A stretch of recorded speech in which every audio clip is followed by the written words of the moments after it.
ಹೇಳಿದ್ದನ್ನು ನಾವು ಗಮನಿಸಿದೆವು. ಈ ಕರ್ಮದ ವಿಷಯದಲ್ಲೇ ಮುಂದಿನ 4-5 ಶ್ಲೋಕಗಳಲ್ಲಿ ಇನ್ನಷ್ಟು ವಿವರಗಳನ್ನು ಕೊಡುವುದು ಅನ್ನುವುದನ್ನು ಮಾತಾಡ್ತಾ ಕರ್ಮದ ಬಗ್ಗೆ ಕಾಮ ಸಂಕಲ್ಪ ವರ್ಜಿತಾ ಜ್ಞಾನಾಗ್ನಿ ದಗ್ಧ ಕರ್ಮಾಣಂ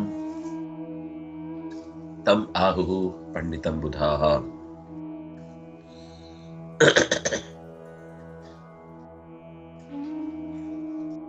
ತ್ಯಕ್ತ್ವಾ ಕರ್ಮ ಫಲಾಸಂಗಂ ಅಂತ ಹಿಂದೆ ಫಲದ ಬಯಕೆ ಇಲ್ಲದೆ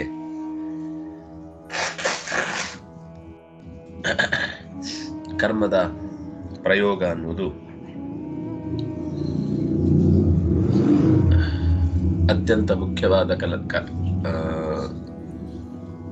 ಜವಾಬ್ದಾರಿ ಅಂತ ಹೀಗೆ ಹೇಳುವಾಗ ಆಹಾಸಂಗ ಅನ್ನುವ ಶಬ್ದ ಬಳಸಿದ್ರಲ್ಲಿ. ಸಂಘ ಅಂದ್ರೆ ಸಹಜವಾಗಿ ಅಂಟಿಕೊಳ್ಳುವುದು, ಅದಿರುತ್ತೆ. ಮನುಷ್ಯ ಜೀವಿ ಮೇಲೆ ಸಂಘ ಜೀವಿ, ಒಬ್ಬರಿಗೊಬ್ರು ಸಹಾಯಕರಾಗಿ ಪರಸ್ಪರ ನೆರವಿಗೆ ಬರುವಂತೆ ಬದುಕುವುದು ಮನುಷ್ಯನ ಬದುಕಿನ ಅನಿವಾರ್ಯ. ಆದರೆ ಇಲ್ಲಿ ಕೃಷ್ಣ ಶಬ್ದ ಬಳಸುವಾಗ ಸ್ವಲ್ಪ ಎಚ್ಚರ ವಹಿಸಿ ಶಬ್ದವನ್ನ ದೀರ್ಘಗೊಳಿಸಿದ್ದಾನೆ. ಆ ಸಂಗಮ್, ಆಚಾರ್ಯರು ಆ ಸಂಗಮ್ ಅನ್ನೋ ಶಬ್ದವನ್ನೇ ತಗೊಂಡು ತ್ಯಕ್ತ್ವಾ ಕರ್ಮ ಫಲಾಸಂಗಂ ಅನ್ನುವಲ್ಲಿ ಫಲ ಆಸಂಗಂ, ಬಿಡಿಸಿಕೊಳ್ಳಲಿಕ್ಕಾಗದಷ್ಟು ಅಟ್ಯಾಚ್ಮೆಂಟು ಅಂತ. ಆಸಂಗ ಅಂದ್ರೆ ಒಂಥರ ಕಿತ್ರೆ ಗಾಯ ಆಗುವಂತಹ ಅಂಟು. ಈ ಫೆವಿಕಾಲ್ ಅಂಟಿಸಿದ್ರೆ ಗೋಡೆಯ ಟೈಂಟೇ ಕಿತ್ಲಾಗಿ ಹೊರಗೆ ಬಂದ್ಬಿಡುತ್ತೆ. ಆದ್ರೆ ನಾವು ಟೈಲ್ಸ್ ಆಗಿದ್ರೆ ಪೇಪರಲ್ಲೂ ಹರಿದು ಬರುತ್ತೆ. ಆದ್ರೂ ಕೆಲವೊಂದು ಸರ್ತಿ ಕೆಲವು ಗಮ್ಗಳು ಅಂಟುವಾಗ ಅಷ್ಟೇ ಗಟ್ಟಿ ಅಂಟುತ್ತೆ, ಬಿಡಿಸಿದ್ರೆ ಒಂಚೂರು ಅಲ್ಲಿ ಕಲೆ ಉಳಿಯಲ್ಲ. ಅಂಥ ರೀತಿಯ ಅಂಟಾಗಿ ನಂಟಾಗಿ ಬದುಕನ್ನ ಕಟ್ಟಿಕೊಳ್ಬೇಕು.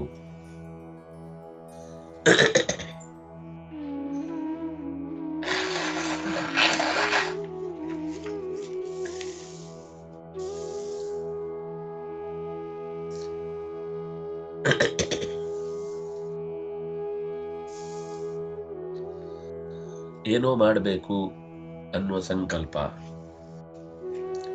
ಅದು ಬಯಕೆಯಿಂದ ಹುಟ್ಟತ್ತೆ. ಕೆಲವು ಸರ್ತಿ ಕೆಲವು ಬಯಕೆ ಹುಟ್ಟತ್ತೆ, ಅದಕ್ಕೋಸ್ಕರ ಅಂದ್ರೆ ಯಾವುದೋ ಸಂಕಲ್ಪ ಮಾಡ್ತೇವೆ, ಆಮೇಲೆ ಅದರ ಕರ್ಮಕ್ಕೆ ನಾವು ತೊಡಗುತ್ತೇವೆ. ಹಾಗಾಗಿ ಕಾಮ ಸಂಕಲ್ಪ ವರ್ಜಿತತ್ವ ಅಂತ ಅನ್ನೋದು ಅದೇನು ನಾವು ಋಷಿಗಳಲ್ಲಿ ಕಾಣುವ ಅತ್ಯಂತ ಅಪರೂಪದ ಧರ್ಮ ಅಂತ ಭಾವಿಸಬೇಕಾಗಿಲ್ಲ. ಹೌದು, ಅವರಲ್ಲಿ ವಿಶೇಷವಾಗಿರುತ್ತೆ. ಮಕ್ಕಳನ್ನು ಬಹಳ ನಂಬಿ ಅಥವಾ ಯಾರೋ ಒಬ್ಬನನ್ನು ನಂಬಿ ಇನ್ವೆಸ್ಟ್ ಮಾಡಿರ್ತಾರೆ. ಅವರ ರುಚಿ ಬೇರೆ, ಇವರ ಬಯಕೆ ಬೇರೆ. ತಂದೆಯ ಸಂಕಲ್ಪ ಮಕ್ಕಳು ನಾನು ಹೇಳಿದ ಹಾಗೆ ನಡ್ಕೊಳ್ಬೇಕು ಅಂತ, ಮಕ್ಕಳ ಬಯಕೆ ಅವರಿನ್ನೇನು ನಡೆಸಬೇಕು ಅಂತ. ಆಧಾರ ಯಾವುದಕ್ಕೂ ಸ್ಪಷ್ಟತೆ ಇರಲಿಲ್ಲ. ಇದೇನು ಜೀವನಾಸಕ್ತಿಯ ಬಗ್ಗೆ ಹೇಳಿದ್ದಲ್ಲ. ಫ್ರೆಂಡ್ಸ್ ಎಲ್ಲ ಅದ್ ಮಾಡ್ತಿದ್ದಾರೆ, ನಾನು ಅದ್ ಮಾಡಬೇಕು ಅಂತ ಇವನು. ನಮ್ಮ ಓರಗೆಯ ಮಂದಿ ಚಿಕ್ಕಪ್ಪ ದೊಡ್ಡಪ್ಪ ಇವರೆಲ್ಲ ಏನೇನ್ ಮಾಡಿದಾರೋ ಅದರಂತೆ ನನ್ನ ಮಕ್ಕಳು ಕೂಡ ಅದೇ ದಾರಿಯಲ್ಲಿ ಇರಬೇಕು ಅಂತ ಇವನು. ಯಾವುದಕ್ಕೂ ವಿವೇಕದಿಂದ ಮಾಡಿದ ಕೆಲಸ ಅಲ್ಲ. ಆದ್ರೆ ಒಂದು ದಿನ ಅದೆಲ್ಲ ಭರವಸೆ ಕಿತ್ತುಕೊಂಡು ಹೋಯ್ತು. ಇವನು ಯಾವುದನ್ನ ನಂಬಿಕೊಂಡು ಮಕ್ಕಳಲ್ಲಿ ಆ ಕೆಲಸವನ್ನು ಕಾಣಬೇಕು ಅಂತಿದ್ನೋ ಆ ಕೆಲಸಗಳೇ ಹಾರೋಯ್ತು, ಆ ಕೆಲಸದ ಪೋಸ್ಟ್ಗಳೇ ಇಲ್ಲ ಅಂತಾಯ್ತು. ಆಗ ಅವನು ಸಂಕಲ್ಪ ವರ್ಜಿತನಾದ. ಅಥವಾ ಮಗನಿಗೆ ಅವನು ಅಂದುಕೊಂಡ ದಿಸೆಯಲ್ಲಿ ಕೆಲಸ ಮಾಡಲಿಕ್ಕೆ ಬೇಕಾದಷ್ಟು ಅಂಕಗಳನ್ನು ಅಥವಾ ಅದಕ್ಕೆ ಬೇಕಿರುವ ಅರ್ಹತೆಯನ್ನು ಸಂಪಾದಿಸುವುದರಲ್ಲಿ ಸೋತ. ಆಗ ಅವನ ಕಾಮ ಹೊರಟೋಯ್ತು, ಕಾಮವರ್ಜಿತನಾದ. ಇದು ಅವರವರೇ ಇಷ್ಟಪಟ್ಟು ಕಾಮವನ್ನು ಬಿಟ್ಟದ್ದಲ್ಲ, ಸಂಕಲ್ಪವನ್ನು ಹೊರತುಪಡಿಸಿದ್ದಲ್ಲ, ಪ್ರಕೃತಿಯ ಅನಿವಾರ್ಯ ವ್ಯವಸ್ಥೆಯಿಂದ ಹಾಗಾಯಿತು. ಸಾಧಕನಾದವನು ಇಂತಹ, ಅಂದ್ರೆ ಇದು ಮೈಂಡ್ ಸೆಟ್, ಇದು ಇಂತಹ ಯಾವುದೇ ಸಂಕಲ್ಪಗಳನ್ನು ಮಾಡದೆ ಯಾವ ಬಯಕೆಗಳಿಗೂ ಬಲಿಯಾಗದೆ ಇದ್ರೆ ಅವನು ಕಾಮ ಸಂಕಲ್ಪ ವರ್ಜಿತತ್ವ ಗುಣವನ್ನ ಸಂಪಾದಿಸ್ತಾನೆ.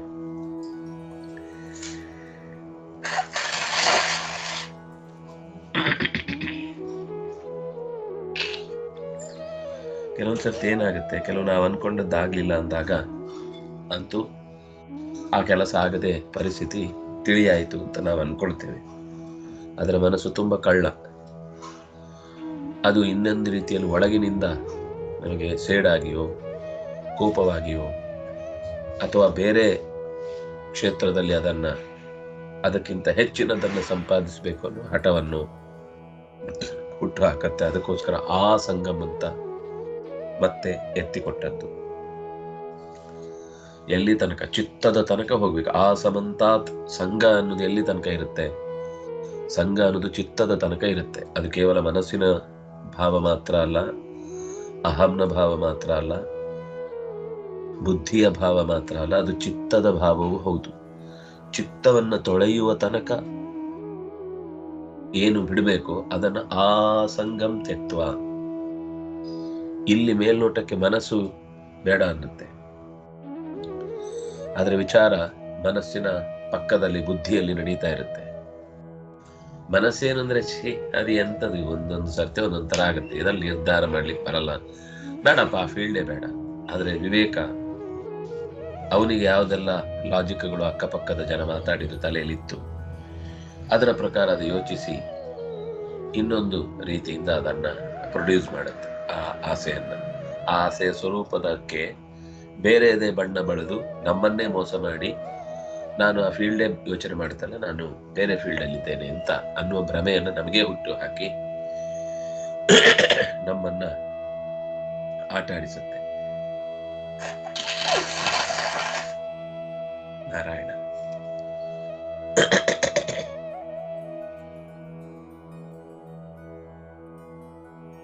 ತ್ಯಕ್ತ್ವಾ ಕರ್ಮ ಫಲ ಸಂಗಮ ಅನ್ನುವಲ್ಲಿ ತ್ಯಕ್ತ್ವಾ ಅಕರ್ಮ ಫಲ ಸಂಗಮ್ ಅಂತನೂ ಬಿಡಿಸ್ಕೊಳ್ಳಿಕ್ಕಾಗತ್ತೆ. ಅಂದ್ರೆ ಅಕರ್ಮವನ್ನ ಬಿಟ್ಟು ಫಲಸಂಗವನ್ನು ಬಿಟ್ಟು ಅಂತ ಅರ್ಥ. ಕೆಲಸ ಮಾಡದೇ ಇರುವುದನ್ನು ಬಿಡಬೇಕು ಅಂದ್ರೆ ಕೆಲಸ ಮಾಡಬೇಕು ಅಂತ ಅರ್ಥ. ಫಲದ ಆಸೆಯನ್ನು ಬಿಡಬೇಕು ಅಂದ್ರೆ ಹೀಗೆ ಫಲ ಬರಬೇಕು, ಇಷ್ಟೇ ಫಲ ಬರಬೇಕು, ಇದೇ ಫಲ ಬರಬೇಕು ಅಂತ ಬಿಡ್ಬೇಕಷ್ಟೆ. ಫಲವೇ ಬಿಡಬೇಕು ಅಂತ ಹೇಳಲಿಲ್ಲ, ಯಾಕಂದ್ರೆ ಫಲ ಅದು ಇವನು ಬಿಡುವಂಥದ್ದಲ್ಲ. ಅದು ಕರ್ಮ ಮಾಡಿದ ತಕ್ಷಣ ಅದರ ಪ್ರತಿಫಲನ ಅದು ಅನಿವಾರ್ಯ.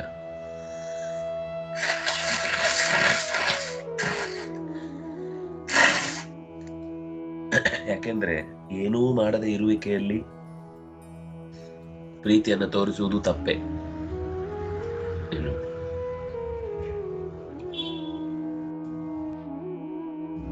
ಕರ್ಮಣ್ಯೇವಾಧಿಕಾರಸ್ತೆ ಮಾ ಫಲೇಷು ಕದಾಚನ ಮಾ ಕರ್ಮ ಫಲ ಹೇತುರ್ಭೂ ಮಾತೆ ಸಂಗೋಸ್ತು ಅಕರ್ಮಣಿ.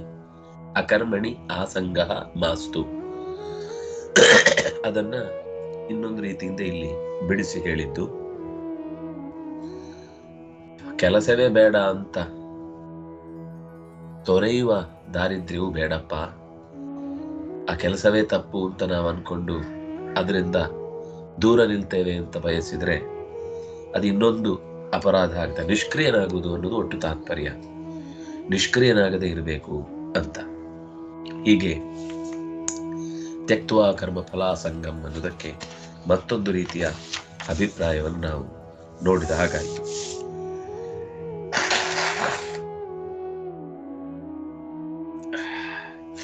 ಕರ್ಮಣಿ ಪ್ರವೃತ್ತ ಅಂತ ಮತ್ತೊಂದು ಶಬ್ದ ಇರೋದಲ್ಲಿ, ಅದು ಕರ್ಮಣ್ಯಭಿಪ್ರವೃತ್ತ ಅಂತ ಅಭಿಶಬ್ದ ಇದೆ. ಕರ್ಮದಲ್ಲಿ ಪ್ರವೃತ್ತಿ ಇಲ್ಲದೆ ಇದ್ರೆ ಶರೀರ ಯಾತ್ರಾ ಪಿಚದೇನ ಪ್ರಸಿದ್ಧಿಯದ ಕರ್ಮಣ, ಜೀವನದ ಹೊಟ್ಟೆಪಾಡಾದ್ರೂ ಸಾಗಬೇಕು, ಅಗತ್ಯದ ಪದಾರ್ಥಗಳನ್ನು ಕಾಲ ಕಾಲಕ್ಕೆ ಉಣ್ಣುವ ತಿನ್ನುವ ಬಯಕೆಗಳಿಂದಾದ್ರೂ ಕೂಡ ಜೀವನ ನಡೆಯಬೇಕು.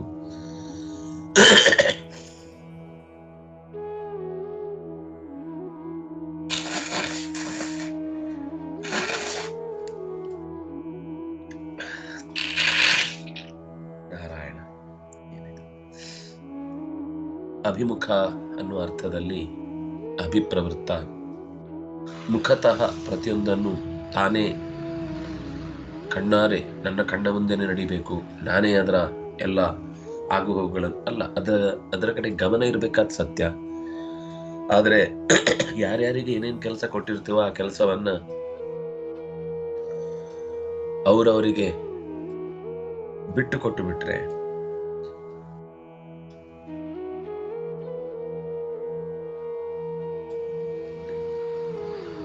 ಆವಾಗ ಅದು ಚೆನ್ನಾಗಿ ನಡೆಯುತ್ತೆ. ನಿರಂತರತೆ ಬೇಕು.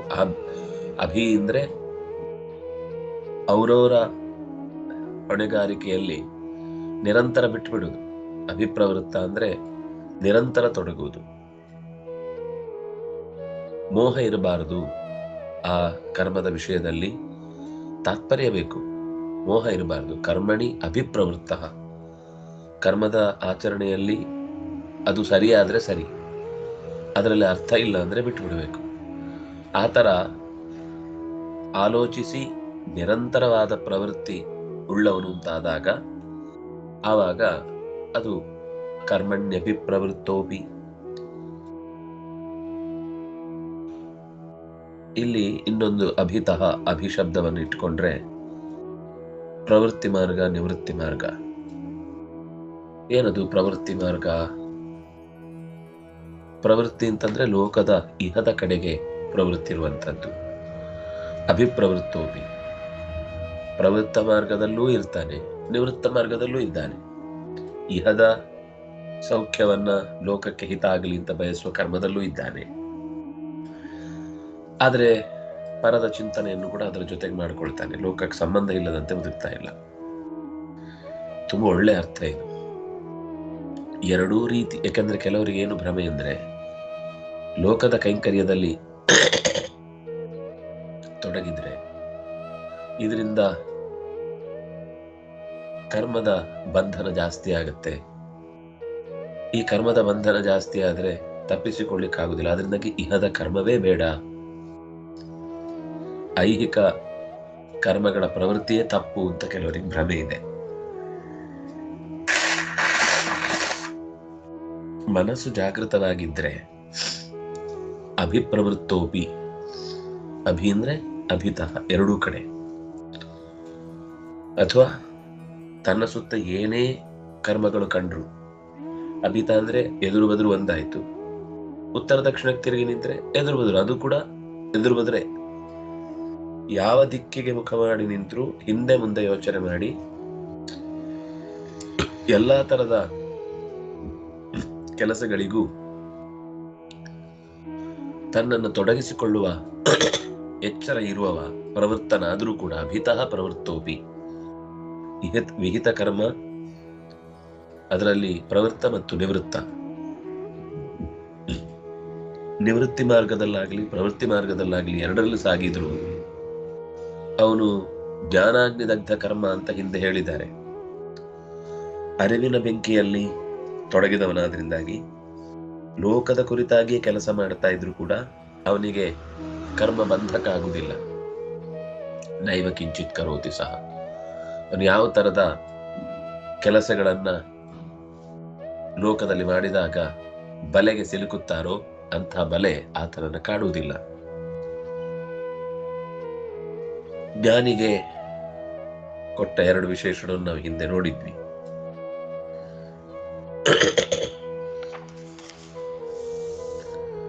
ನಾವು ಅತೃಪ್ತರಾದ್ರಿಂದಾಗಿ ಎಚ್ಚರ ಕೊಟ್ಟದ್ದು ನಿತ್ಯ ತೃಪ್ತನಾಗಬೇಕು ಅಂತ. ಪಾಲಿಗೆ ಬಂದದ್ದು ಪಂಚಾಮೃತ, ನಮ್ಮ ಅರ್ಹತೆಗೆ ತಕ್ಕದ್ದನ್ನ ಸಂಪಾದಿಸಲೇಬೇಕು. ಆದರೆ ನಾಶವಿರದ ಆತ್ಮದ ಆನಂದದ ಅನುಭವ ಅದು ಗುರಿಯಾಗಿಸಿಕೊಂಡು ಬದುಕನ್ನು ನಡೆಸಲಿಕ್ಕೆ ಹೊರಟಾಗ ವಿಷಯ ಭೋಗಗಳ ಬಯಕೆ ಅನ್ನೋದು ಅದು ತಾತ್ಕಾಲಿಕ ಅನ್ನುವ ಪ್ರಜ್ಞೆ ಇದ್ದು, ಈಗ ಏನು ಭಗವಂತ ಒದಗಿಸಿದ್ದಾನೆ ಅದು ಖಂಡಿತ ಅವನ ನಿರ್ಧಾರದಿಂದ ಬಂದದ್ದು ಅಂತ ನಿತ್ಯವೂ ಯಾವತ್ತೋ ಕೆಲವೊಮ್ಮೆ ಒಂದು ದಿವಸ ಬಹಳ ಆನಂದವಾಗಿರುತ್ತೆ. ಅದು ಯಾವತ್ತೂ ಒಂದು ದಿವಸದ ಸಮಾಧಾನ ಅಲ್ಲ.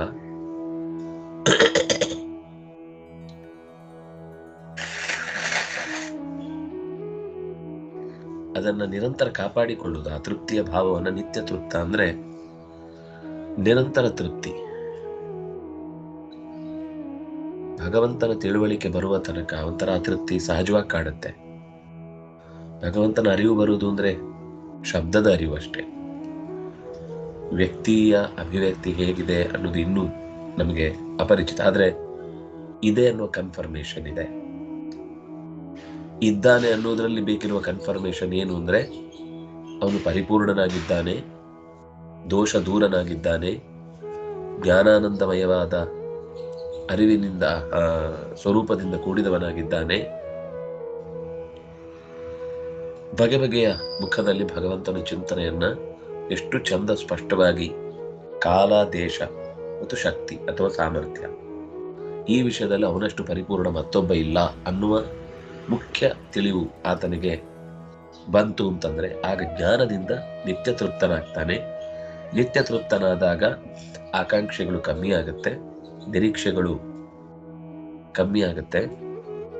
ಎಲ್ಲಿ ನಿರೀಕ್ಷೆಗಳು ಕಮ್ಮಿ ಆಗಬೇಕಾದ್ದು ಜ್ಞಾನದಲ್ಲಿ ಅಲ್ಲ, ಅಥವಾ ಸಮಾಜದ ಸೇವೆಯ ವಿಷಯದಲ್ಲಲ್ಲ, ಅಥವಾ ಭಗವದ್ ಭಕ್ತರನ್ನ ಸತ್ಸಂಗದಲ್ಲಿ ಸೇರಿಸಿಕೊಳ್ಳುವ ವಿಷಯದಲ್ಲಲ್ಲ, ಹೊರತು ಮತ್ತೆ ಮತ್ತೆ ಅತೃಪ್ತಿಯ ಕಡೆಗೆ ತಳ್ಳುವ ರೀತಿಯ ವೈಷಯಿಕ ಭೋಗದ ಕಡೆಗಿನ ಆಲೋಚನೆ ಜಾರಿ ಕಮ್ಮಿಯಾದ ಹಾಗೆ ಆತ ಎತ್ತರಕ್ಕೆ ಏರುವುದಕ್ಕೆ ಸಾಧ್ಯವಾಗುತ್ತೆ.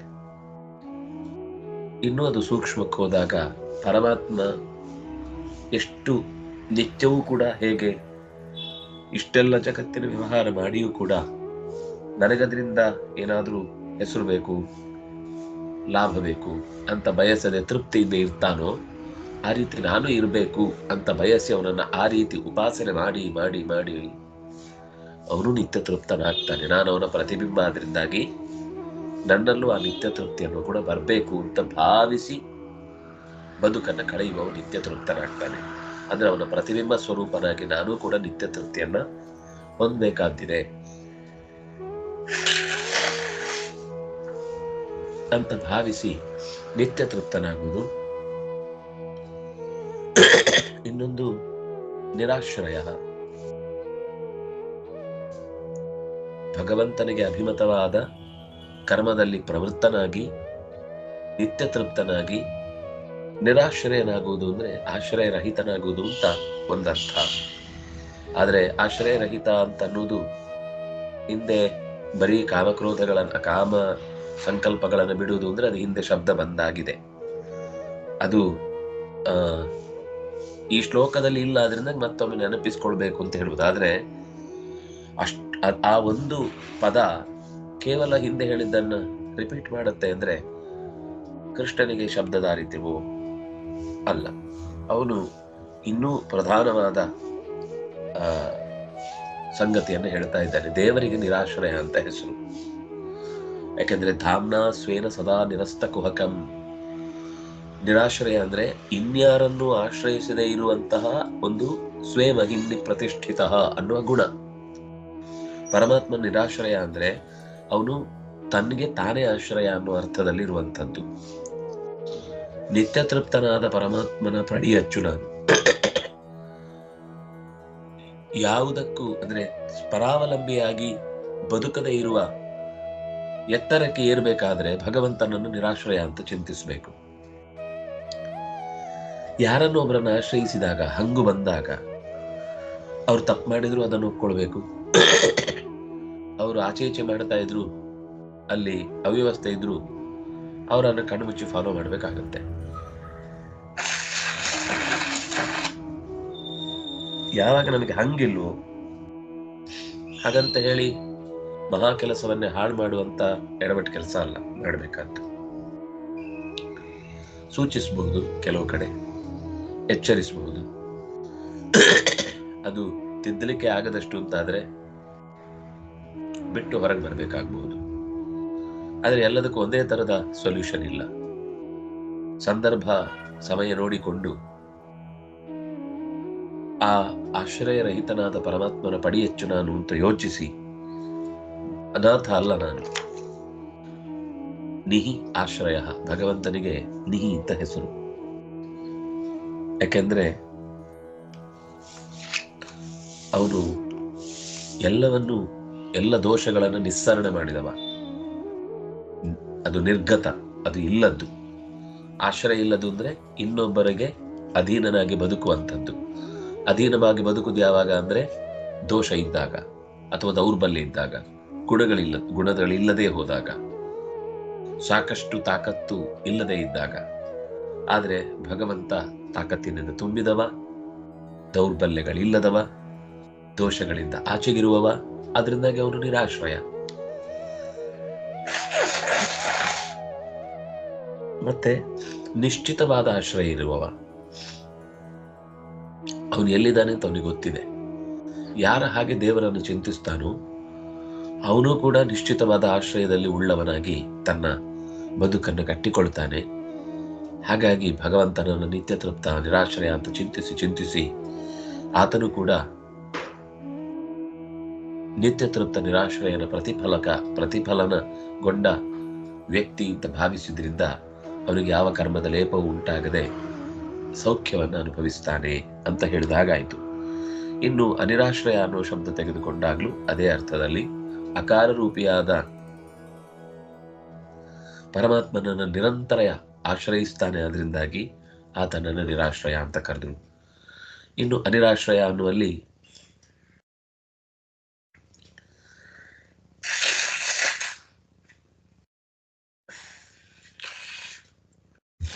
ಅನವುಳ್ಳವ ಅನಿ. ಅನ ಅಂದ್ರೆ ಪ್ರಾಣ, ಚೇಷ್ಟೆ ಉಳ್ಳವ ಅನಿ.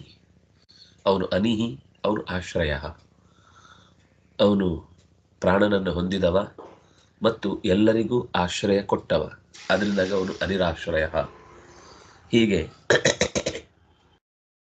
ಭಗವಂತನ ಕುರಿತಾದ ಎಚ್ಚರಿಕೆಯನ್ನು ಹೊಂದಿ ಕರ್ಮವನ್ನು ಮಾಡಿದ್ದಾದ್ರೆ ನೈವ ಕಿಂಚಿತ್ ಕರೋತಿ ಸಹ ಅನ್ನೋದು ಒಟ್ಟು ಆ ಶ್ಲೋಕದ ಭಾವ. ನಿರಾಶೀರ್ಯತ ಚಿತ್ತಾತ್ಮ ತ್ಯಕ್ತ್ವಾ ಸರ್ವ ಪರಿಗ್ರಹ. ನಾವೆಲ್ಲೋದ್ವಿ? ತ್ಯಕ್ತ್ವಾ ಕರ್ಮಫಲ, ಅದಾಯ್ತಲ್ಲ. ನಿರಾಶೀರ್ಯತ ಚಿತ್ತಾತ್ಮ ತ್ಯಕ್ತ ಸರ್ವ ಪರಿಗ್ರಹ ಶಾರೀರಂ ಕೇವಲಂ ಕರ್ಮ ಕುರ್ವನ್ನಾಪ್ನೋತಿ ಕಿಲ್ಬಿಷಂ. ಇದು ಎಷ್ಟೋ ಸರ್ತಿ ನಿಷ್ಕ್ರಿಯತೆಯನ್ನು ಬಹಳ ಜನ ಗೀತೆ ಬೋಧಿಸುತ್ತೆ ಅಂತ ವಾದ ಮಾಡ್ತಾರೆ. ಇದು ಒಂದು ರೀತಿ ನೈರಾಶ್ಯವನ್ನು ಬೋಧಿಸುತ್ತೆ, ನಿರ್ವೀರ್ಯತ್ವವನ್ನು ಕಟ್ಟಿ ಹಾಕುತ್ತೆ. ಗೀತೆಯಿಂದಾಗಿ ನಮ್ಮ ದೇಶದಲ್ಲಿ ಎದುರಿಸುವ, ಒಂದನ್ನ ಎದೆ ಕೊಟ್ಟು ಮುನ್ನಡೆಯುವ ಧೈರ್ಯವನ್ನು ಕಳೆದು ಬಿಟ್ಟಿದೆ ಅಂತ ಬಹಳ ಜನರ ಆಕ್ಷೇಪ ಇದೆ. ಕೆಲವರಿಗೆ ಅದು ಹಿಂಸೆಯನ್ನು ಬೋಧಿಸುತ್ತೆ ಅಂತಾರೆ. ಇಂತಹ ಶ್ಲೋಕಗಳನ್ನೆಲ್ಲ ನೋಡಿದಾಗ ನೈವ ಕಿಂಚಿತ್ ಕರೋತಿ ಸಹ, ಅವನೇನು ಮಾಡಲಿಲ್ಲ, ಅವನೇನು ಮಾಡಲ್ಲ, ಅವನೇನು ಮಾಡದೇ ಇರುವುದರಿಂದಲೇ ಅವನು ಮೋಕ್ಷಕ್ಕೆ ಹೋಗ್ತಾನೆ ಅಂತೆಲ್ಲ ಹೇಳೋದ್ರಿಂದ ಒಂದರಿತ ಅವರಲ್ಲಿ ನೈರಾಶ್ಯ, ನೈಷ್ಕರ್ಮ್ಯ, ಯಾವುದೇ ಕರ್ಮದ ಬಗ್ಗೆ ಆಸಕ್ತಿ ಇಲ್ಲದೆ ಒಂಥರ ನಿರ್ಲಿಪ್ತರಾಗಿರುವಂತಹ ಸ್ಥಿತಿಯನ್ನ ಇದು ಹೇಳುತ್ತೆ ಅಂತ. ಅಂದ್ರೆ ಶಾರೀರಿಕವಾದ ದೈನಂದಿನ ಕಾರ್ಯಚಟುವಟಿಕೆಗಳನ್ನೂ ಕೂಡ ಇದು ನಿರ್ಲಕ್ಷ್ಯ ಮಾಡುವಂತೆ ಉಪದೇಶ ಮಾಡುತ್ತೆ ಅಂತ ಬಹಳ ಜನರ ಆಕ್ಷೇಪ. ಕೃಷ್ಣ ಇಲ್ಲಿ ಉತ್ತರ ಕೊಟ್ಟಿದ್ದಾನೆ. ನಿರಾಶೀರ್ಯತ ಚಿತ್ತಾತ್ಮ ತ್ಯಕ್ತ ಸರ್ವ ಪರಿಗ್ರಹ ಶಾರೀರಂ ಕೇವಲಂ ಕರ್ಮ ಕುರುವನ್ ಆಪ್ನೋತಿ ಕಿಲ್ಬಿಷಂ. ಕುರುವನ್ ನಾಪ್ನೋತಿ ಕಿಲ್ಬಿಷಂ.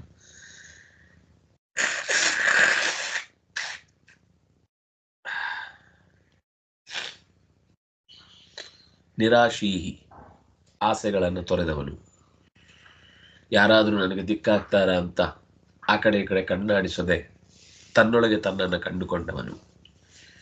ಯತ ಚಿತ್ತಾತ್ಮ, ಚಿತ್ತ ಮತ್ತು ಆತ್ಮ. ಚಿತ್ತ ಅಂದ್ರೆ ನೆನಪಿನ ಬುದ್ಧಿ, ಆತ್ಮ ಅಂದ್ರೆ ಮನಸ್ಸು, ಯತ ಅಂದ್ರೆ ನಿಯಂತ್ರಣ. ನಿಯಂತ್ರಣದಲ್ಲಿ ಬುದ್ಧಿ ಮನಸ್ಸುಗಳನ್ನು ಅಥವಾ ಚಿತ್ತ ಮನಸ್ಸುಗಳನ್ನು ಹತೋಟಿಯಲ್ಲಿ ಇಟ್ಟುಕೊಂಡವ. ತ್ಯಕ್ತ ಸರ್ವ ಪರಿಗ್ರಹ, ತನ್ನ ಸುತ್ತ ಇರುವ ಪರಿಕರಗಳನ್ನು ಆಶ್ರಯಿಸಿ ತನ್ನ ಅಸ್ತಿತ್ವವನ್ನು ಕಾಣುವವನಲ್ಲ. ತನ್ನ ಹತ್ರ ಪೋಸ್ಟ್ ಇದೆ ಅನ್ನೋದಕ್ಕೆ ತಾನು ದೊಡ್ಡವ, ಅಥವಾ ತನ್ನ ಹತ್ರ ದುಡ್ಡಿದೆ ಅನ್ನೋದಕ್ಕೆ ತಾನು ದೊಡ್ಡವ, ಅಥವಾ ತನ್ನ ಹತ್ರ ಜನಬಲ ಇದೆ ಅನ್ನೋದಕ್ಕೆ ತಾನು ದೊಡ್ಡವ ಅಂತ ಯಾವತ್ತೂ ಬೀಗದವ. ಅದೆಲ್ಲ ಹೊರತಾಗಿ ತನ್ನಲ್ಲಿ ನಿಜವಾದ ದೊಡ್ಡತನ ಇದೆ, ಅದು ಗುಣದಿಂದ ಇರುವುದು ಹೊರತು ಹೊರಗಿನ ಪರಿಕರಗಳಿಂದ ಇರುವುದಲ್ಲ ಅಂತ ತಿಳಿದು ತ್ಯಕ್ತ ಸರ್ವ ಪರಿಗ್ರಹ. ಅಭಿಮಾನಗಳನ್ನ, ಪರಿಗ್ರಹ ಅಂದ್ರೆ ಎಲ್ಲ ವಸ್ತು ಬಿಟ್ಟು ಕಾಡಿಗೆ ಓಡುದು ಅಂತ ಅರ್ಥ ಅಲ್ಲ. ಸರ್ವ ಪರಿಗ್ರಹ ಮಾಡ್ಲಿಕ್ಕೆ ಹೇಳಿದ್ದಾರೆ. ನಮ್ಮಲ್ಲೆಲ್ಲ ಲಿಟ್ರಲಿ ಅರ್ಥ ಆಗುದು ಜಾಸ್ತಿ. ಊರ್ ಬಿಡಿ, ತೋಟ ಬಿಡಿ, ಕಾಡಿ ಹಿಡಿ ಅಂತ ಹೇಳ್ತಿಲ್ಲ. ಅದು ಪರಿಗ್ರಹ ಅಂದ್ರೆ ನಿರಂತರ ಅದರ ಮೇಲೆ ಒಂದು ಅಭಿಮಾನದ ಕಣ್ಣು. ತ್ಯಕ್ತ ಸರ್ವ ಪರಿಗ್ರಹ, ಅಭಿಮಾನ ತ್ಯಾಗ ಮಾಡುವುದೇನಿದೆ ಅದು ಬಹಳ ಮುಖ್ಯ. ಅದಕ್ಕೆ ಕೃಷ್ಣ ಹೇಳಿದ್ದು, ಎಲ್ಲಾ ತರದ ನಮಗೆ ಸಹಾಯಕ ವಸ್ತುಗಳು ಇವೆ ಅಂತ ಭಾವಿಸಿ ಅದನ್ನೇ ಡಿಪೆಂಡ್ ಆಗಿ ಅದರಿಂದಾಗಿ ನನ್ನ ಜೀವನದ ಎಲ್ಲ ಅನುಕೂಲತೆಗಳು ಉಂಟಾಗುತ್ತೆ ಅಂತ ಭಾವಿಸುವುದು ಜ್ಞಾನ. ಖಂಡಿತ ಅದು ಬಿಡ್ಲಿಕ್ಕಾಗುವ ಪರಿಕರ ಅಲ್ಲ ಅದು. ಆದರೆ ಲೋಕದ ಯಾವುದೋ ಒಂದರಿಂದ ನಾನು ಚಂದ ಕಾಣ್ತೇನೆ, ಅದು ಬಟ್ಟೆಯೋ ವಸ್ತುವೋ, ಅಥವಾ ಆ ಕಾರ್ ಇದ್ದದ್ರಿಂದ ನನ್ನನ್ನು ಗೌರವಿಸ್ತಾರೆ, ಅದಕ್ಕೋಸ್ಕರ ಆ ಕಾರ್ ಬೇಕೇ ಬೇಕು, ಅಥವಾ ಉದ್ಯೋಗ, ಈ ತರದ ಉದ್ಯೋಗ ಇದ್ರೆ ಮಾತ್ರ ಗೌರವ ಕೊಡ್ತಾರೆ, ಉದ್ಯೋಗ ಬೇಕೇ ಬೇಕು. ಆದ್ರೆ ಆ ಉದ್ಯೋಗ ನನ್ನ ಉದ್ಯೋಗವಾಗಿ ಇರಬೇಕು ಹೊರತು ಯಾರದ್ದು ಹೃದ್ರೋಗವನ್ನು ಕಳೀಲಿಕ್ಕೋಸ್ಕರ ಇರುವಂಥದ್ದಾಗಿರಬಾರದು. ನನ್ನ ಸುಖ ದುಃಖಗಳ ಸಹಾಯಕ್ಕೆ, ಹೊಟ್ಟೆ ಹೊರೆಯುವ ಕಾರ್ಯಕ್ಕೆ ಅದು ಬೇಕು ಅಂತ ಅದನ್ನೇ ಮುಂದೆ ಕೃಷ್ಣ ಸ್ಪಷ್ಟಪಡಿಸ್ತಾನೆ. ಇನ್ನು ತ್ಯಕ್ತ ಸರ್ವ ಪರಿಗ್ರಹ ಅಂತಂದ್ರೆ ಕೆಲಸನೇ ಬಿಟ್ಟು ಬಿಡಬೇಕು, ಮನೆಯೇ ಬಿಟ್ಟು ಬಿಡಬೇಕು, ಅಥವಾ ಹೊರಗಿನ ಜನರ ಜೊತೆಗಿನ ವ್ಯವಹಾರವನ್ನೇ ಬಿಟ್ಟು ಬಿಡಬೇಕು, ಅಥವಾ ಅದೇ ಈಗ ಇದೆಲ್ಲ ಕಾಡು ಸೇರಬೇಕು, ಈ ತರ ಏನೇನೋ ಎಲ್ಲಿ ಸಮಸ್ಯೆ ಅಂತ ಕಾಣುತ್ತೋ ಆ ಸಮಸ್ಯೆಯ ಸುಳಿಯಲ್ಲೇ ಸಿಲುಕಬಾರದು ಅಂತ. ಪರಿಗ್ರಹ ಅಂದ್ರೆ ಒಂದು ರೀತಿಯಲ್ಲಿ ಪರಿವಾರ ಅಥವಾ ಸರ್ವ ಪರಿವಾರದ ಮೇಲಿನ ಅಭಿಮಾನ. ಪರಿವಾರವನ್ನು ಬಿಡಬೇಕು ಹೇಳಿದ್ದಲ್ಲ.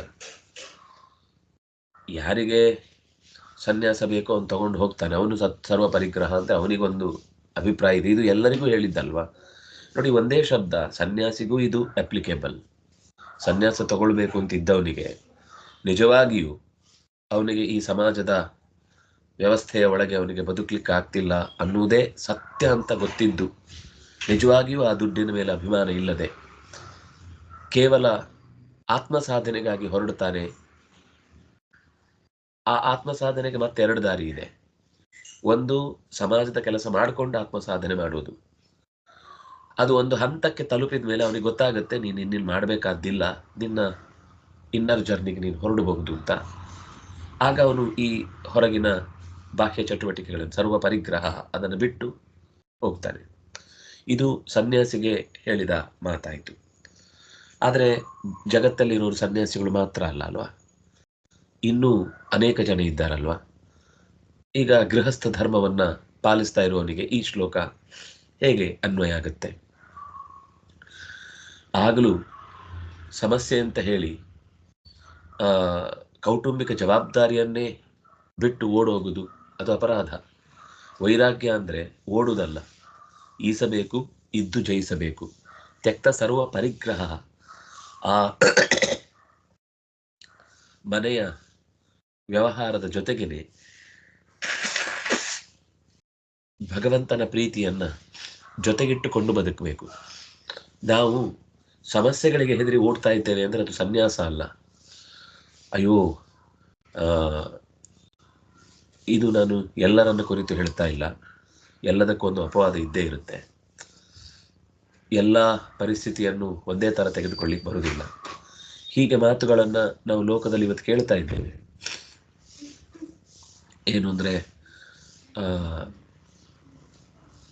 ಈಗ ವಿವಾಹ ಆದರೆ ಆಗ ಅತ್ತೆ ಮಾವಂದರನ್ನು ನೋಡ್ಕೊಳ್ಬೇಕು, ತಂದೆ ತಾಯಿಗಳನ್ನು ನೋಡ್ಕೊಳ್ಬೇಕು, ಮಕ್ಕಳನ್ನು ನೋಡ್ಕೊಳ್ಬೇಕು, ಬಂಧುಗಳನ್ನು ನೋಡ್ಕೊಳ್ಬೇಕು ಅಂತ ಗಂಡಾಗಲಿ ಹೆಣ್ಣಾಗಲಿ ಅವರು ಕೇವಲ ಆ ಸಮಸ್ಯೆಯಿಂದ ತಮ್ಮನ್ನು ತಾವು ರಕ್ಷಿಸಿಕೊಳ್ಳಿಕ್ಕಾಗದೆ ಓಡ್ತಾ ಇದ್ದಾರೆ ಅಂದರೆ ಅದು ತ್ಯಾಗ ಆಗಲಿಲ್ಲ. ಕೇವಲ ಅಭಿಮಾನವನ್ನು ತ್ಯಾಗ ಮಾಡಬೇಕು ಅಂತ ಹೇಳಿದ್ದು ಹೊರತು, ಯಾಕೆಂದರೆ ಗಾರ್ಹಸ್ಥ್ಯಂ ಪರಮಂ, ಶ್ರೇಷ್ಠವಾದ ಆಶ್ರಮಗಳಲ್ಲಿ ಗಾರ್ಹಸ್ಥ್ಯಕ್ಕೆ ಬಹಳ ಒತ್ತು ಕೊಡ್ತಾರೆ. ಜ್ಯೇಷ್ಠತೆಯ ದೃಷ್ಟಿಯಿಂದ ಸನ್ಯಾಸಕ್ಕೆ ಬಲ ಇದೆ. ಆದರೆ ಸಮಾಜ ಉಳಿಯುವುದು ಅನ್ನುವ ವ್ಯವಸ್ಥೆಯಲ್ಲಿ ಗಾರ್ಹಸ್ಥ್ಯ ಧರ್ಮಕ್ಕೆ ಬಹಳ ಮಹತ್ವ ಇದೆ. ಅದು ನಾನು ಎಲ್ಲಿದ್ರೂ ಆಗ್ತದೆ, ಎಲ್ಲಿದ್ರೂ ಮಾಡ್ತೇನೆ,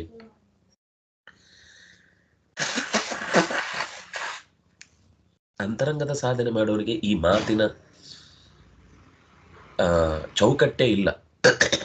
ಆದರೆ ಇವತ್ತು ಅಂತರಂಗದ ಸಾಧನೆಗಾಗಿ ಇದನ್ನು ಬಿಟ್ಟು ಓಡ್ತಾ ಇರುವವರ ಸಂಖ್ಯೆ ಬಹಳ ಕಮ್ಮಿ. ಆಗಿದ್ದವ್ರು ಇದ್ದಾರೆ, ಅವ್ರು ಹೋಗ್ತಾರೆ, ಅವರನ್ನು ಯಾರೂ ತಡೆಯಲ್ಲ, ಯಾರು ದೇವತೆಗಳು ತಡೆಯಲ್ಲ, ಭಗವಂತನು ತಡೆಯಲ್ಲ. ಆದರೆ ಅದು ಎಲ್ಲರ ಗುರಿ ಆಗ್ಲಿಕ್ಕೆ ಸಾಧ್ಯ ಇಲ್ಲ. ಯಾಕೆಂದರೆ ಎಲ್ಲ ಥರದ ಆಲೋಚನೆ ಸೇರಿ ಜಗತ್ತಾಗಿರೋದು. ಅದಕ್ಕೋಸ್ಕರ ಅವ್ರು ಹೇಳ್ತಾರೆ, ಶರೀರ ಉಳಿಸ್ಕೊಳ್ಳಿಕ್ಕಾದ್ರೂ ನೀನೊಂದಿಷ್ಟು ಕರ್ಮ ಮಾಡಬೇಕಲ್ವಾ. ಶಾರೀರಂ ಕೇವಲಂ ಕರ್ಮ ಕುರುವನ್ನಾಪ್ನೋತಿ ಕಿಲ್ಬಿಷಂ. ಹೊಟ್ಟೆಪಾಡಿಗಾಗಿ ಯಾವುದೋ ಒಂದು ಕರ್ಮ ಮಾಡ್ತಿ ಅಂತಂದ್ರೆ ಅದು ನಿನಗೆ, ಈಗ ಇಲ್ಲಿ ಡೌಟ್ ಬರೋದೇನಿದ್ರೆ ಸರ್ವ ಪರಿಗ್ರಹ ಅಂತಿದೆ. ಹಾಗಾಗಿ ನೀವು ಒಂದು ಕಡೆ ನೋಡಿದ್ರೆ ಆಶ್ರಮ ಜ್ಯೇಷ್ಠತೆ ಅಂತ ಬಂದಾಗ ಸನ್ಯಾಸ ಶ್ರೇಷ್ಠ, ಎಲ್ಲರಿಗೂ ರಕ್ಷಣೆ ಅನ್ನೋ ದೃಷ್ಟಿಯಿಂದ ನೋಡಿದರೆ ಗಾರ್ಹಸ್ಥ್ಯ ಶ್ರೇಷ್ಠ, ಸಾಧನೆ ಮಾಡ್ಲಿಕ್ಕೆ ಅವಕಾಶ ಆಗುತ್ತೆ ಅನ್ನುವ ಅಂಶದಲ್ಲಿ ವಾನಪ್ರಸ್ಥ ಅಂದರೆ ಕೂಡಿ ಮಾಡುವ ಸಾಧನೆ ಅಂತ ಬಂದಾಗ ವಾನಪ್ರಸ್ಥ ಶ್ರೇಷ್ಠ, ಅಧ್ಯಯನದ ದೃಷ್ಟಿಯಿಂದ ಯೋಚನೆ ಮಾಡಿದಾಗ ಬ್ರಹ್ಮಚರ್ಯ ಶ್ರೇಷ್ಠ. ಎಲ್ಲವೂ ಶ್ರೇಷ್ಠವೇ. ಆದರೆ ಬಾಲ್ಯದ ತನಕ ಅದು ಶ್ರೇಷ್ಠ ಆಗಿರುತ್ತೆ. ಬಾಲ್ಯ ಮುಗಿಸಿ ಎತ್ತರಕ್ಕೆ ಬೆಳೆದ ಮೇಲೆ ಅದು ಗೃಹಸ್ಥ ಧರ್ಮದಲ್ಲಿ ಪರ್ಯವಸಾನ ಹೊಂದಿದ್ರೇ ಆ ಬ್ರಹ್ಮಚರ್ಯಕ್ಕೆ ಅರ್ಥ ಬರುತ್ತೆ. ಅದು ಮುಂದೆ ಸ್ವಲ್ಪ ವಿಶ್ರಾಂತಿ ತೆಗೆದುಕೊಂಡು, ಅಲ್ಲ ಅವನು ಬಾಲ್ಯದಿಂದಲೇ ಸನ್ಯಾಸಕ್ಕೆ ಹೋಗ್ಬೋದು, ಅವನು ಗೃಹಸ್ಥದಿಂದಲೇ ಸನ್ಯಾಸಕ್ಕೆ ಹೋಗ್ಬೋದು, ಅರಣ್ಯವಾಸಿಯಾಗಿಯೂ ಸನ್ಯಾಸಕ್ಕೆ ಹೋಗ್ಬೋದು. ಸನ್ಯಾಸಕ್ಕೆ ಹೋಗ್ಲಿಕ್ಕೆ ಇವರಾಗತ್ತೆ ಇವರಾಗಲ್ಲ ಅಂತಿಲ್ಲ. ಸನ್ಯಾಸಕ್ಕೆ ಬೇಕಿರುವುದು ನಿಜವಾದ ವೈರಾಗ್ಯ, ಹೊರತು ಹೇಳಿತನ ಅಲ್ಲ, ಬೇಜವಾಬ್ದಾರಿತನ ಅಲ್ಲ, ಅಥವಾ ಸಮಸ್ಯೆಗಳಿಗೆ ಬೆನ್ನು ಹಾಕುವ ಉಪಾಯ ಹೂಡುವ ತಂತ್ರ ಅಲ್ಲ. ಆದರೆ ಶರೀರ ಉಳಿಸ್ಕೊಳ್ಳಿಕ್ಕೆ ಸನ್ಯಾಸಿಗೂ ಶರೀರ ಉಳಿಸ್ಕೊಳ್ಳೋದು ಅನಿವಾರ್ಯ, ಗೃಹಸ್ಥನಿಗೂ ಶರೀರ ಉಳಿಸ್ಕೊಳ್ಳೋದು ಅನಿವಾರ್ಯ. ಎಲ್ಲ ವರ್ಗದವರು ಶರೀರವನ್ನು ಉಳಿಸ್ಕೊಳ್ಬೇಕಾದದ್ದು ಅನಿವಾರ್ಯ. ಅದಕ್ಕೆ ಊಟ ಮಾಡಲೇಬೇಕು, ಅನ್ನ ಹುಟ್ಟಲೇಬೇಕು, ವ್ಯವಸ್ಥೆ ಆಗಲೇಬೇಕು, ಏನೋ ಒಂದು ಆಗಬೇಕು, ಅಷ್ಟು ಕರ್ಮ ಮಾಡಲೇಬೇಕು. ನೀವು ಒಂದು ಕಡೆಯಿಂದ ನಿರಾಶೀಹಿಯತ ಚಿತ್ತಾತ್ಮ ತ್ಯಕ್ತ ಸರ್ವ ಪರಿಗ್ರಹ ಅಂತೀರಿ. ಆದರೆ ಬದುಕಬೇಕು. ಎಲ್ಲವನ್ನು ಬಿಟ್ಟರೆ ಬದುಕುವುದು ಹೇಗೆ? ಬದುಕುವುದು ಕಷ್ಟ ಅಲ್ವಾ ಅಂತ ಪ್ರಶ್ನೆ. ಅದಕ್ಕೆ ಕೃಷ್ಣ ಉತ್ತರ ಕೊಟ್ಟದ್ದು, ಹೇಡಿಯಂತೆ ಓಡಿ ಹೋಗುವುದು ಅನ್ನೋದು ಅದು ಸನ್ಯಾಸ ಅಲ್ಲ. ಶರೀರವನ್ನು ಉಳಿಸ್ಕೊಳ್ಳಿಕ್ಕೋಸ್ಕರ ಎಷ್ಟು ಕರ್ಮ ಮಾಡಬೇಕು ಅಷ್ಟು ಕರ್ಮ ಮಾಡುವುದು ಅನ್ನೋದು ಅವನಿಗೆ ಅನಿವಾರ್ಯ ಆಗುತ್ತೆ. ಶಾರೀರಂ ಕೇವಲಂ ಕರ್ಮ.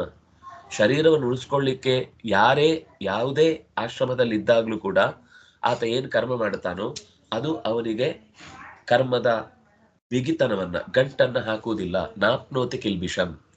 ಕಿಲ್ಬಿಷ ಅಂದ್ರೆ ಕೊಳೆ, ಪಾಪ, ಅನರ್ಥ, ದುಷ್ಟತನ, ಅಥವಾ ಇನ್ನೇನೋ ಒಂದು ಯಾವುದೋ ಒಂದು ರೀತಿಯಲ್ಲಿ ಅವನನ್ನ ಅಂಟಿಕೊಳ್ಳುತ್ತೆ ಅಂತ ಸಮಸ್ಯೆ ಹೇಳಿದ್ದು.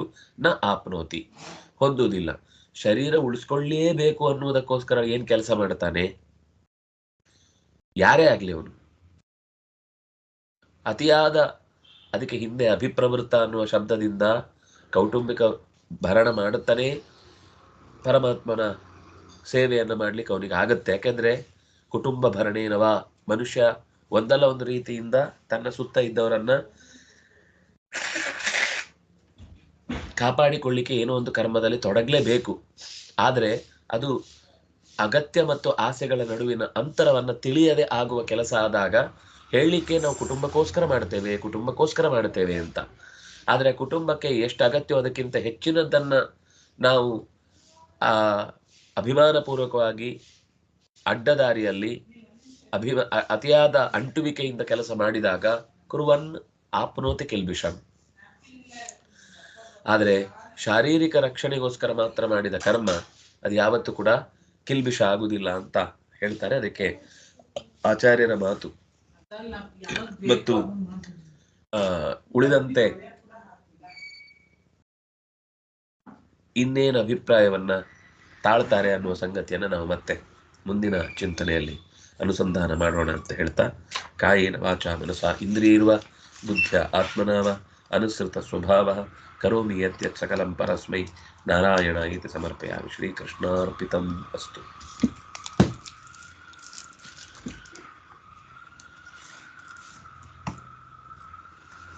ಹರೇ ರಾಮ.